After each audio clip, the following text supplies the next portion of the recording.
नमस्कार दर्शकों, हमारे कार्यक्रम में आपका स्वागत है। उपस्थित हूँ मैं विष्णु लीला के तीसरे भाग के साथ। भगवान विष्णु ने जगत के कल्याण के लिए और धर्म की रक्षा के लिए कुछ ऐसे कार्य किए जिन्हें कुछ लोग छल कहते हैं। तो अब तक मैं आपको विष्णु लीला के 2 भागों के बारे में बता चुकी हूँ। उपस्थित हूँ मैं आज विष्णु भगवान के मोहिनी अवतार के साथ, जिसे भगवान विष्णु ने देवताओं की रक्षा के लिए धारण किया था। तो चलिए आपको बताते हैं विष्णु भगवान के मोहिनी अवतार की कथा। देवताओं को अमृत पिलाने के लिए समुद्र मंथन किया गया था, ये तो आप सभी जानते हैं, और जिसमें भगवान विष्णु ने देवताओं की रक्षा के लिए मोहिनी रूप धारण किया था।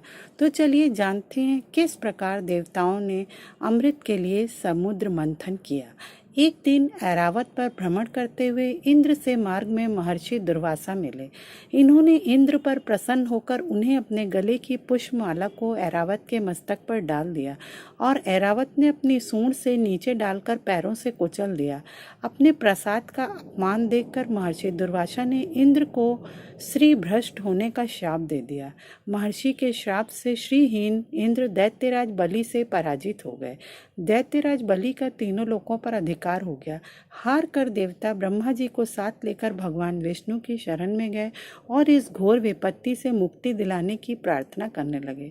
भगवान विष्णु ने कहा, आप लोग दैत्यों से संधि कर लें और उनके सहयोग से मंदराचल को अपनी मथानी तथा वासुकी नाग को रस्सी बनाकर क्षीर सागर का मंथन करें, जिससे समुद्र से अमृत निकलेगा, जिसे पिलाकर मैं देवताओं को अमर कर दूंगा। तभी दैत्यों को पराजित करके देवता पुनः स्वर्ग की प्राप्ति कर सकेंगे। इंद्र दैत्यराज बलि के पास गए और अमृत के लोभ से दैत्यों में संधि हो गई। देवताओं और दैत्यों ने मिलकर मंदराचल को उठाकर समुद्र की ओर ले जाने का प्रयास किया, किंतु असमर्थ रहे। अंत में स्मरण करने पर भक्त भयहारी भगवान पधारे और उन्होंने खेल ही खेल में भारी मंदराचल को उठाकर गरुड़ पर रख दिया। क्षण मात्र में क्षीर सागर के तट पर पहुंचा दिया। मंदराचल की मथानी और वासुकी नाग की रस्सी बनाकर समुद्र मंथन प्रारंभ हुआ। भगवान ने मथानी को धंसते हुए देखकर स्वयं कक्षप रूप में मंदराचल को आधार प्रदान किया। मंथन में सबसे पहले विष प्रकट हुआ, जिसकी भयंकर ज्वाला से संपूर्ण प्राणियों के प्राण संकट में पड़ गए। लोक कल्याण के लिए भगवान शंकर ने उसका पान कर लिया। अमृत कुंभ निकलते ही धन्वंतरी के हाथ से अमृत पूर्ण कलश छीनकर दैत्य उसे लेकर भाग निकले, क्योंकि उनमें से प्रत्येक सबसे पहले अमृत पान करना चाहता था। अभी कलश के लिए छीना झपटी चल ही रही थी और देवता निराश खड़े थे। अचानक वहां एक अद्वितीय सौंदर्यशालिनी नारी प्रकट हुई। असुरों ने उसके सौंदर्य से प्रभावित होकर उससे मध्यस्थ बनकर अमृत बांटने की प्रार्थना की। वास्तव में भगवान विष्णु ही दैत्यों को मोहित करने के लिए मोहिनी रूप में वहां आए थे।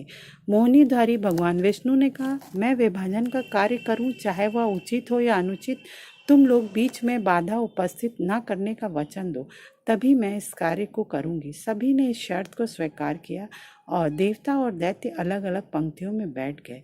जिस समय भगवान मोहिनी रूप में देवताओं को अमृत पिला रहे थे, राहु धैर्य न रख सका।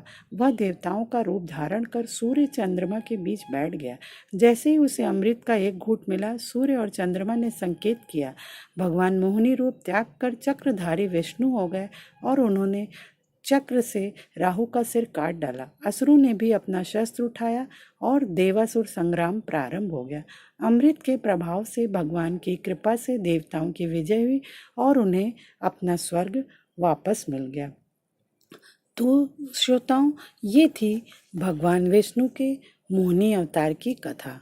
आपको कैसा लगे हमें अपने कमेंट करके अवश्य बताइए, और अगर आपको वीडियो पसंद आया हो तो उसे लाइक और शेयर अवश्य करें। अगले उस वीडियो में मैं फिर भगवान विष्णु के अगले विष्णु लीला के साथ फिर उपस्थित होंगी। तब तक के लिए भगवान विष्णु की कृपा आप सब पर बनी रहे। भगवान विष्णु आप सबका कल्याण करें। ओम नमो भगवते वासुदेवाय नमः। जय महालक्ष्मी माँ की जय।